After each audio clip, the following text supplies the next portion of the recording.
Hi, and welcome back to my shop. I'm making some really good progress now on my hanging wall cabinet. I've got the entire carcass all fitted and glued up. My next steps are to fit the drawers that go in the bottom of the case, and then the two cabinet doors that cover up the shelves in the top of the case. So I've decided to work on the cabinet doors next. I've decided, because of the kind of diminutive size of these doors, in order to get the best, strongest joint, I'm going to go with what's called a haunched through tenon.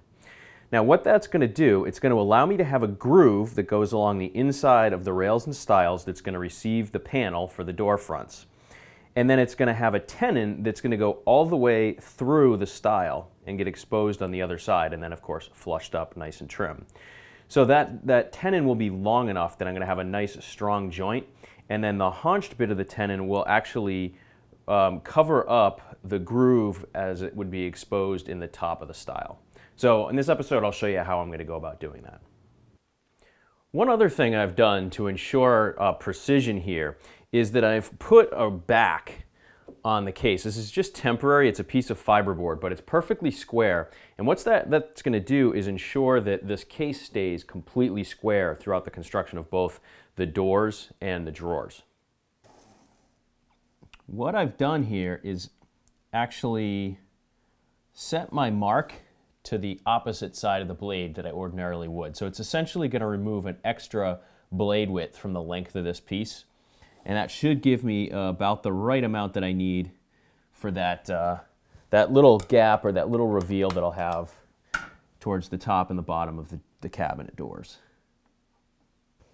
And now I can go ahead and make my cut.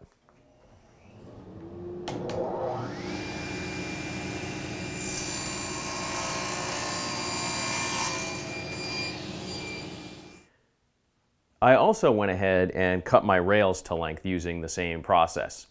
The kind of nice part of using through tenons for the rails is that I just completely cut them entirely to length. I can even double check them by stacking them side by side and dropping them inside my case. Now I need to go ahead and cut my joinery for this piece. This is an example of the haunched tenon that I need to cut in the rails.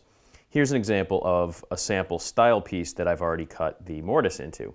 So the way this joint works is that the tenon goes and slides right in like that, and that haunch in the top is what fills that groove from the top. And then you can see that the tenon does extend all the way through. So I'll show you how I'm going to cut the joinery. My first step is going to be setting that shoulder on either side of the tenon. I'm aiming to create a 1/4 inch wide tenon, and so I'm using this sample. I set the height of my blade just shy of hitting that sample tenon. And then I also need to set the depth. And the way I've done that is just by aligning the width of my stile, and that's going to hit just the inside edge of my blade there. I've actually left a fraction so that this tenon will be very, very slightly long, because it's going to be easier to shave down a slightly long through tenon rather than cutting down the entire stile itself. Now the key here is that my block, as you can see, is set back from the front of the blade. You don't ever want to have an operation where you've got a non-through cut where you have an end or a piece that's actually against the fence, because what could happen is it could get wedged in there, and if it tilts at all, that would create a kind of dangerous kickback situation. So you always want to set your stop block well behind where the blade actually engages, and then you just hold it down and then go through like that. You also want to keep in mind your 3-inch rule, and that's that you never want to have your hands within 3 inches of any moving blade.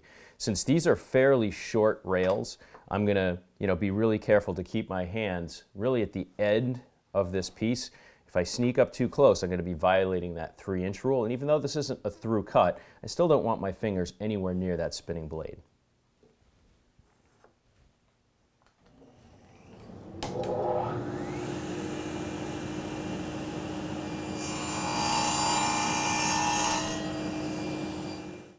For the next part of the operation, I'm going to switch over to using my tenoning jig.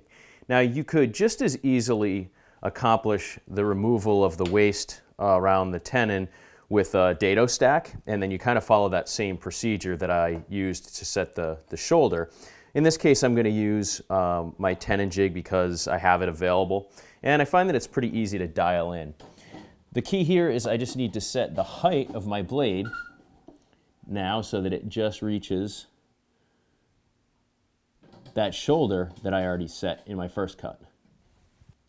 If you refer back to my sample joint here, you'll notice that there's a groove that's been cut on both the rail and the stile. And that groove is actually going to be really important for both setting where the tenon is going to be, as well as where the mortise needs to be cut. A lot of people, when they're cutting slots, what they'll do is they'll run their piece through one time, and then they'll actually flip it over and run it through again, just to ensure that that slot is perfectly centered. The problem you have when you take that approach is that if you are off center at all, you're actually going to create a slot that's maybe just a hair wider than the actual final dimension you want. I really want to make sure this is dialed into 1/4 inch, because the drill bits that I'm going to be using to actually waste out the material in the mortises is exactly 1/4 inch. So just to be on the safe side, I have put a white mark on the front face of each of my pieces. That way, if I'm off just, maybe a tiny, tiny hair, at least it'll be off in the same direction on each piece.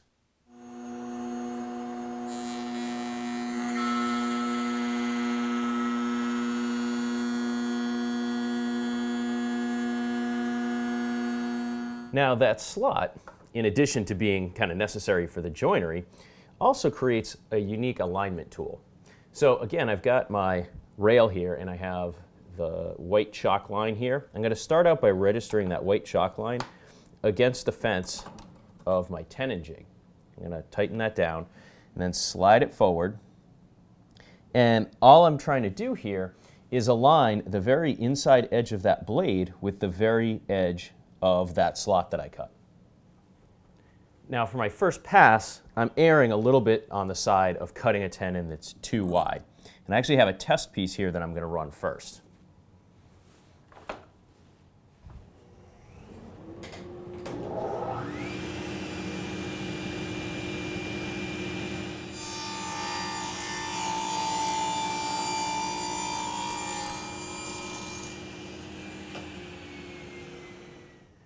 Now you can see here up close, I just have this thin wisp of material that was left on the inside there. So that tells me that I'm, just like a micron or so larger than I probably want to be.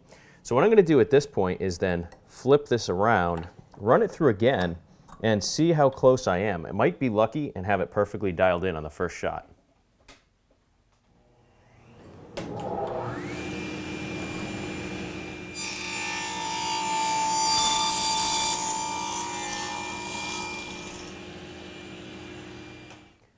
All right, I'm now at the point where my tenon fits nice and snugly into my test mortise there.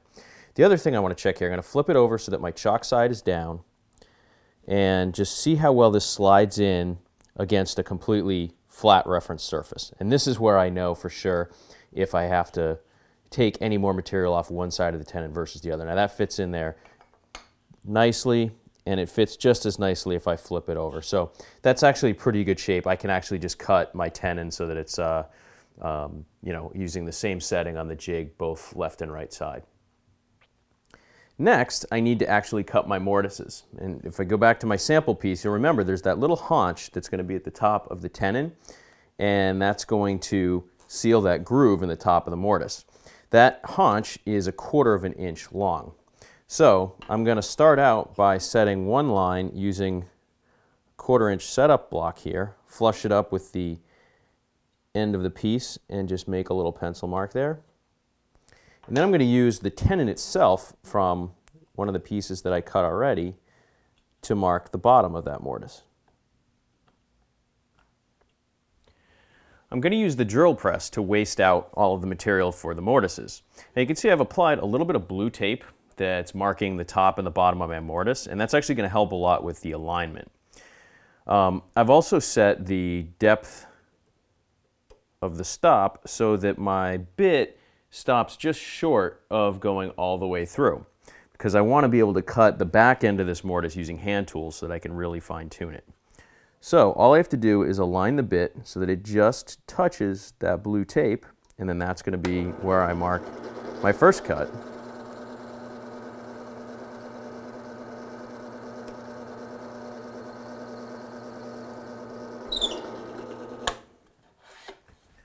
And then I'll just repeat that process at the top, and then I'll just waste out everything in between. Then I can just go back, and using that groove as a registration point, I can just clean up those mortises.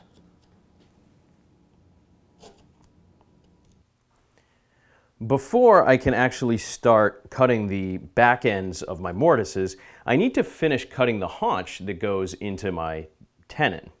So I've kind of devised a pretty quick and dirty way of making sure I get all of my lines marked properly. So the first and very important mark is 1/4 of an inch out from the shoulder of that tenon.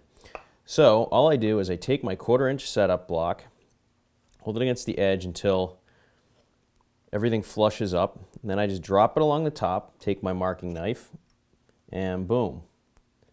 Got an automatic 1/4 inch mark out from the shoulder. And then I can slide this up and darken that mark a little bit. That's a pretty important one because it will be visible.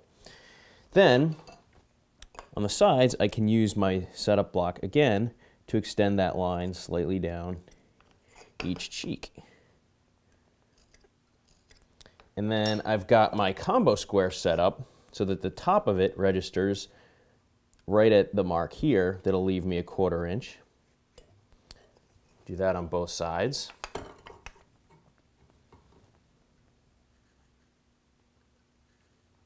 And then to mark on the end, just drop my setup bar down on the top of the bench and run my knife right along that edge. And just like that, I've marked all the lines I need in order to cut the haunch in that tenon. Now with all of my marks completed, I'm just going to drop my rail into my vise here. Now this first cut is pretty important because it is going to be visible, so I'm just going to deepen that mark a little bit with my chisel and make a little bit of a wedge.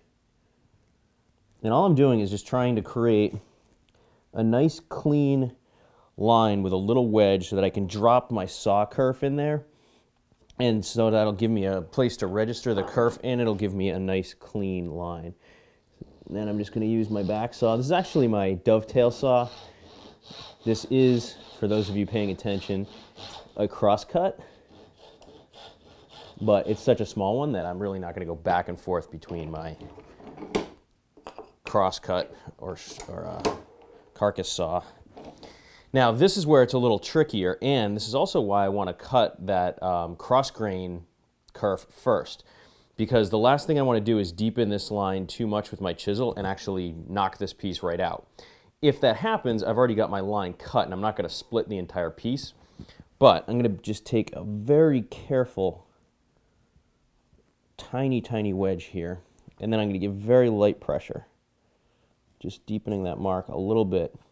And this line is important too because this is a through tenon. If this weren't a through tenon, this isn't something you'd have to worry about at all. You could just start cutting. It could be a ragged edge and it wouldn't matter. But this is going to show, so you want it to be square.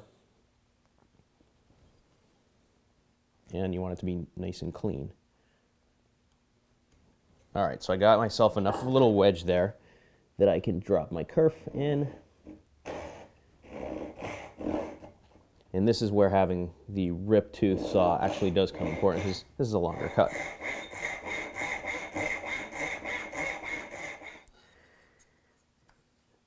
And this is actually one of the looser ones I've done. That's like a real slip fit. But here's the end result. I'd give that maybe a C+, B-. It's not the worst one I've done and not the best one I've done either. It's a little tougher on camera, but that's still a pretty good fit. And from a joinery perspective, that's going to be rock solid. And it's also a pretty nice fit in terms of, you know, what you'll see on the front where the rail and stile meet as well.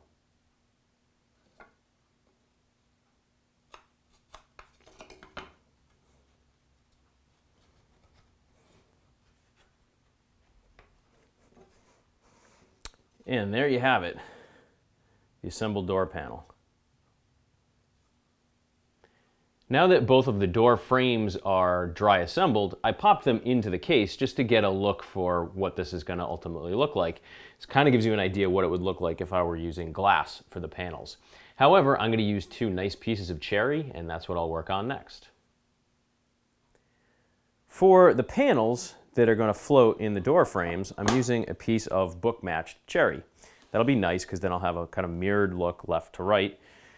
What I can do is drop the door frames on top and kind of move everything around until I get the grain just where I want, so I can sort of pick and choose how I want to position this within the frames.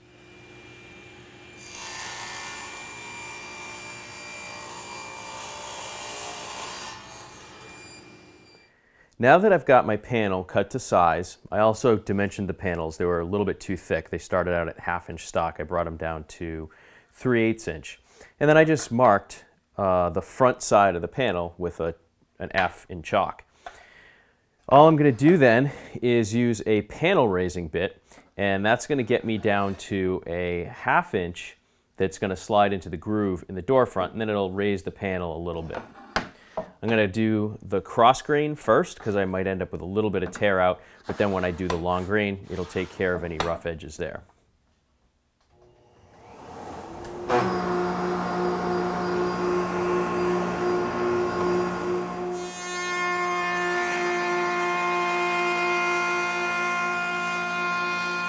Now that I've got the panel raised, I'm just going to slide it into the frame here just to make sure everything fits. And there you've got the finished panel. And then I just popped both of the dry assembled doors into the case just to make sure everything fits and everything looks right before I go ahead and glue it up. Pretty happy with the way it looks. I think it just gives a little bit of a shadow line around those panels. And then once I put the finish on, the cherry will really stand out a bit more, especially as it darkens. So you will see some contrast between the cherry and the mahogany.